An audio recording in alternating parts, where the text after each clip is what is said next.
London News Studios. This is Vox Evening News. The top stories tonight.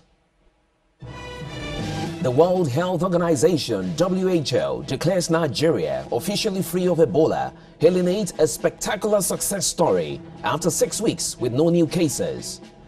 Construction sites and cranes dot the horizon of Rwanda's capital, Kigali, despite concerns that a building boom may be more of a bubble. Indonesia's Joko Widodo moves into the National Palace as it takes over as president of the world's third largest democracy. Hello and welcome. I am Akintayo Adetokunbo. Africa's most populous nation, Nigeria, was today declared officially Ebola-free, but warned that it remained vulnerable as long as the virus was raging elsewhere in West Africa. The country representative of the World Health Organization, WHO, Rui Gamavas, said 42 days or 2 incubation periods of 21 days had elapsed without any new confirmed cases of the deadly virus. Today, 20th of October, 42 days, it means twice of the incubation period. After the last confirmed case of Ebola virus disease was discharged from the isolation ward, having tested negative for the Ebola virus, the chains of transmission have been broken.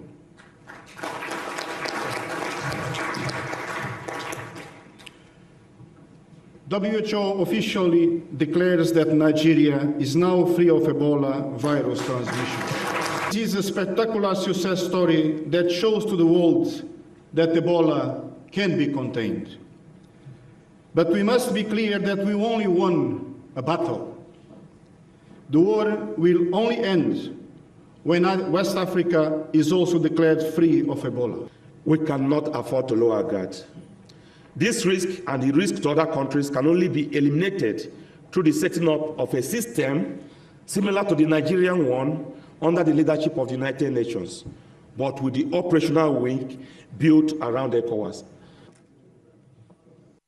And British Foreign Secretary Philip Hammond says Ebola is a major health crisis as EU foreign ministers meet in Luxembourg, where they agreed to appoint an Ebola coordinator.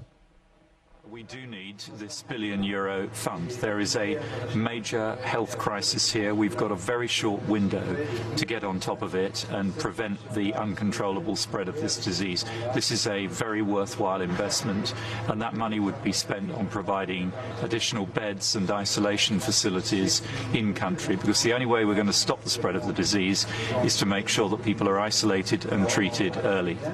We're thinking about what more we can do to tackle this incredibly complex issue of Ebola.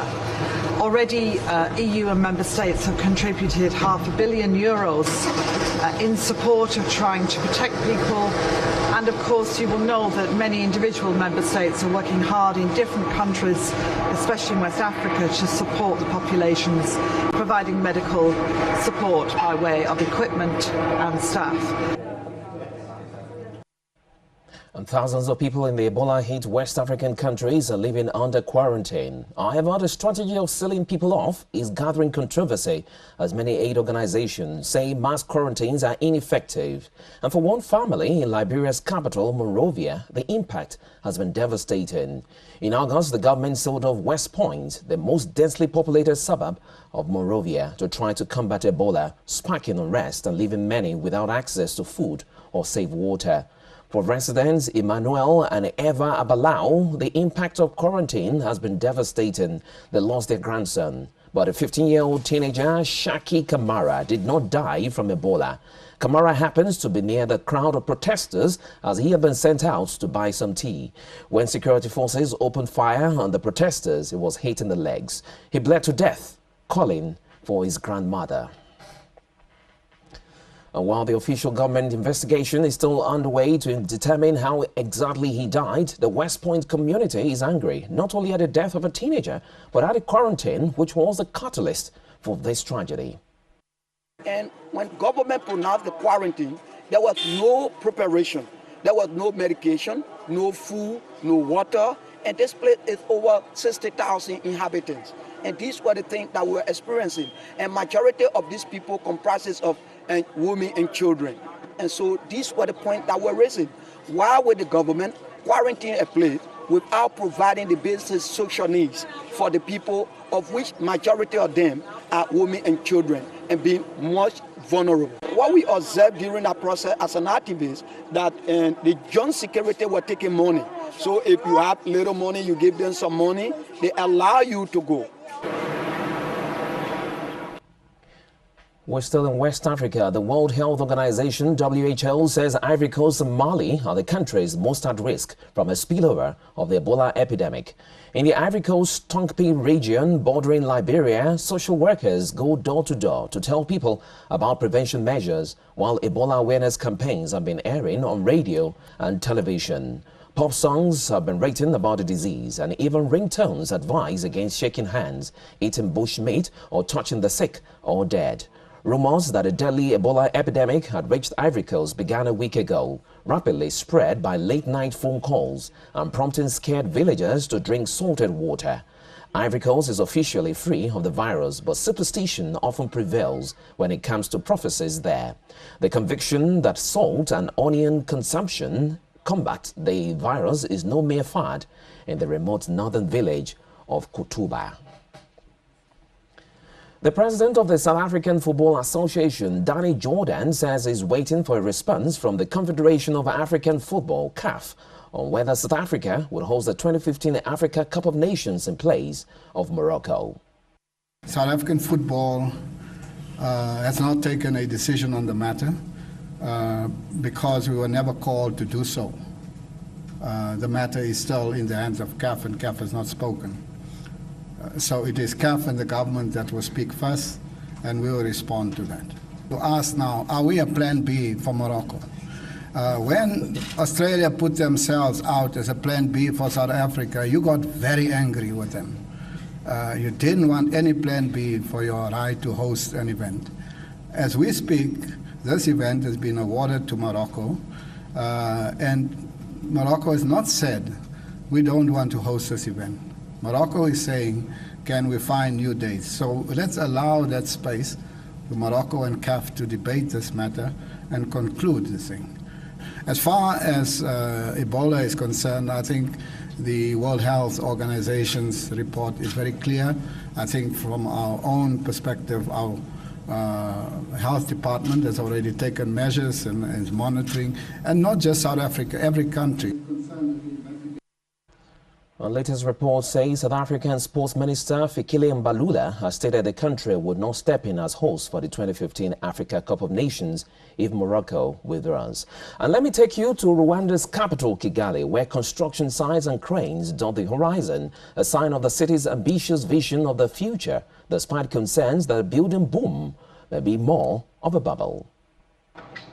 These cranes bearing down on the Rwandan capital Kigali are carrying out an ambitious plan to transform the city of 1,000 hills into Africa's Singapore. It's all part of the government's vision to turn Rwanda into a middle-income country by 2020 and a magnet for investors.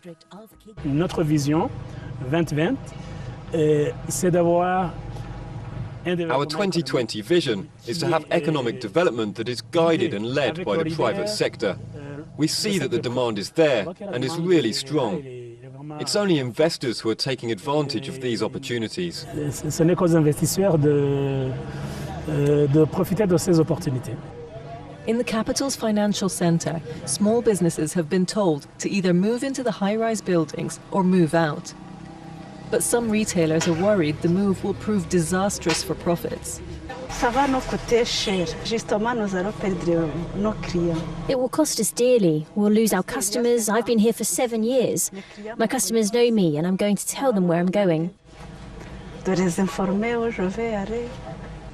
A number of publicly funded projects have already sprung up around the city, whereas others are lagging much further behind, like this conference centre. Elsewhere, land remains bare. It isn't only Rwanda's physical infrastructure that is being redesigned. It's still challenging because if you look at what's planned, all the tall buildings, it's also forcing a change in the mentality of the population. Will we be able to live up to it? Will there be a population that will grow to fill all these buildings? Everything will depend on the evolution of the economy. In 2013, GDP growth slowed to 4.6% after averaging more than 8% for a decade. And some investors remain cautious about the building boom. But the government insists that everything is going according to plan. After all, Rome, or Singapore, wasn't built in a day. Fallen Paralympic sporting star Oscar Pistorius will be sentenced in South Africa tomorrow for the culpable homicide of his girlfriend, Rivers Steenkamp, where prosecutors calling for a 10-year jail term, but his defense is arguing for a community-based sentence. A broken man who has suffered enough already, or a killer who must pay for what he's done. Oscar Pistorius will finally be sentenced on Tuesday for the culpable homicide of his girlfriend, Rivers Steenkamp. And lawyers on opposing sides have portrayed the fallen sporting hero in very different lights. He's lost everything. He was an icon in the eyes of South Africans on what he has done, what he has achieved. He was denigrated to the extent that all that was left was a rage killer, a cold-blooded killer, a liar, and everything that's horrible. The double amputee admitted to killing Steenkamp by firing 4 shots through a locked toilet door, but said he believed she was an intruder.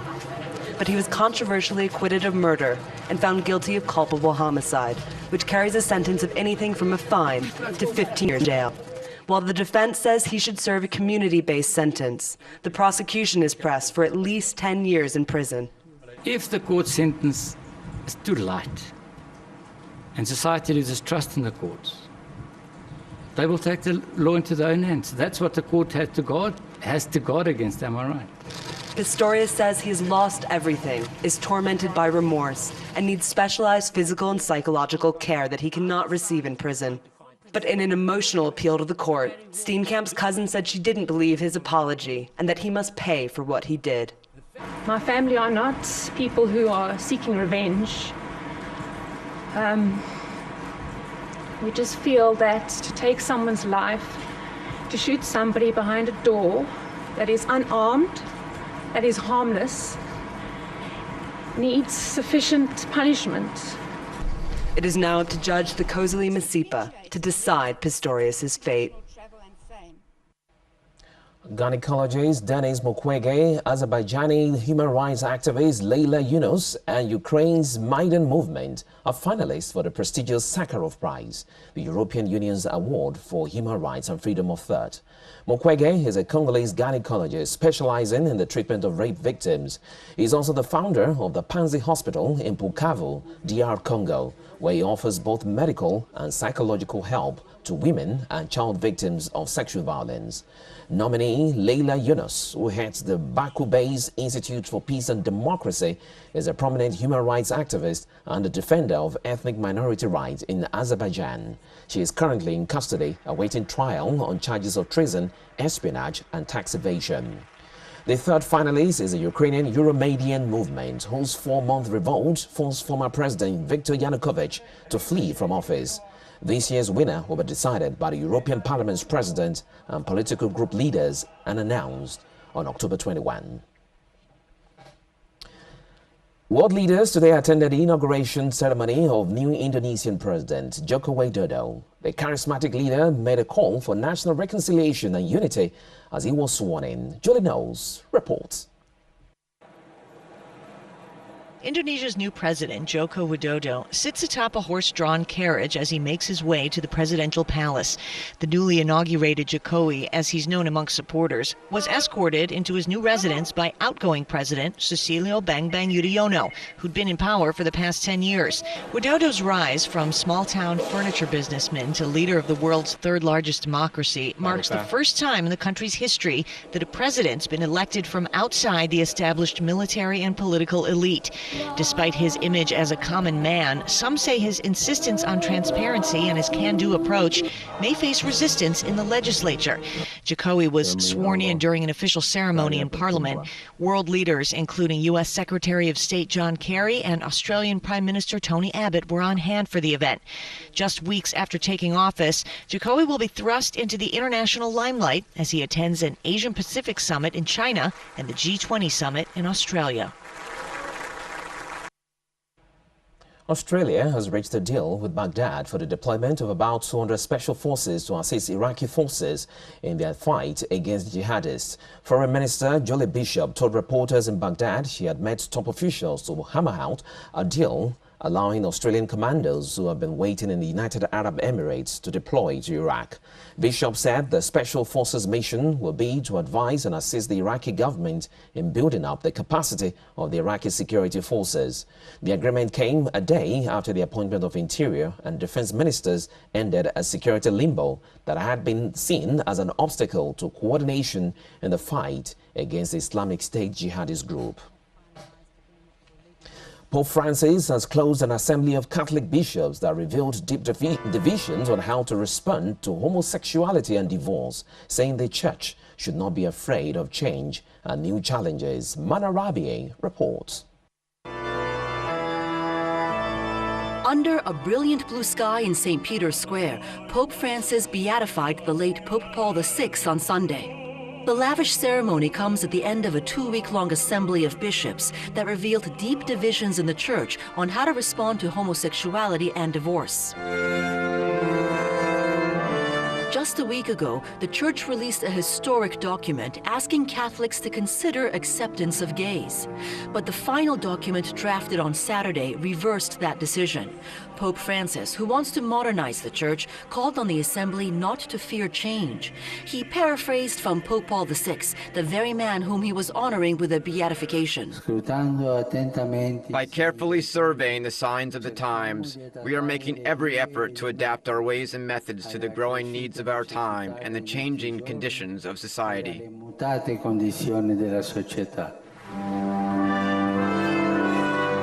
Voting tallies show the articles on acceptance of gays failed to get a 2/3 majority to win a broad consensus. But in an unusual move, Pope Francis decided to keep that earlier draft alive in the final document. That means these divisive themes can be discussed locally ahead of next year's assembly, bringing the debate over doctrine to the local level among the faithful. European Commission President José Manuel Barroso today issued a plea to Britain not to isolate itself in Europe by picking fights over immigration, saying that European Union membership boosts British international clout. It is an illusion to believe that space for dialogue can be created if the tone and substance of the arguments you put forward question the very principle at stake and offend fellow member states. It would be an historic mistake if on these issues Britain were to continue to alienate its natural allies in Central and Eastern Europe when you were one of the strongest advocates for their accession. But would the UK have been able to accept the costs of climate change mitigation without knowing that competitors would make the same commitment? Could the UK alone have imposed capital market sanctions on Russia without others making similar efforts in their sectors? In short, could the UK get by without a little help from your friends? My answer is probably not. And finally, no birkin for breakfast, a room for prayers and a Quran on your bedside table. That's a hotel in Moscow. It has launched special halal service as Russia tries to attract visitors from the Muslim world. This hotel room has been meticulously designed to bring in more guests. Thanks to prayer schedules, a Qibla indicating the direction of Mecca, and a Quran in the bedside table. This room is now ready for the growing Muslim sector of the market. Around 70% of our guests are foreigners, and 13 of them, which makes 5,000 last year, are coming from Muslim countries. This summer, we had big charter groups from Iran, and they always asked for praying rooms and special diet.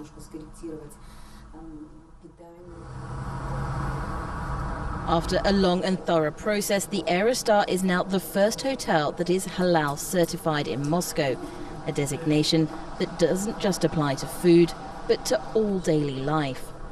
Just a day after they launched their new service, their first guests from Iran booked in. For now, only 20 rooms out of the hotel's 308 available are designed to cater to followers of the world's second largest religion. But Lubov says they're ready to expand. A separate kitchen with brand new tableware and specially trained staff proves just how serious they are.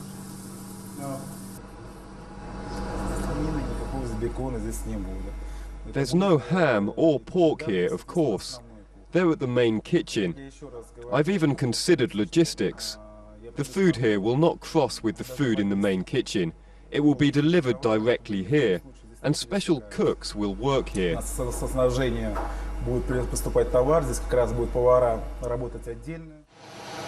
Despite a Muslim population of almost 20 million, Russia counts only 3 halal hotels, 2 in Tatarstan, a Russian region with a Muslim majority, and 1 in Sochi. For other services like cafes and restaurants, the situation is nearly as bad, in spite of growing demand. Halal industry is a trend now, not just in Russia, but in the world. It's growing by 16% a year, and Russia's no exception. There are not enough places for Muslims, so there are more and more restaurants going halal.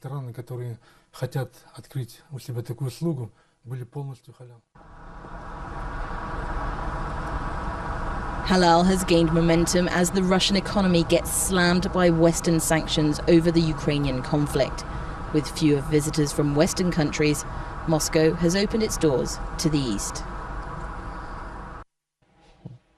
Very soon we'll have halal news. Let's review the top stories in tonight's news bulletin. The World Health Organization has declared Nigeria Ebola-free after a 42-day period with no new cases.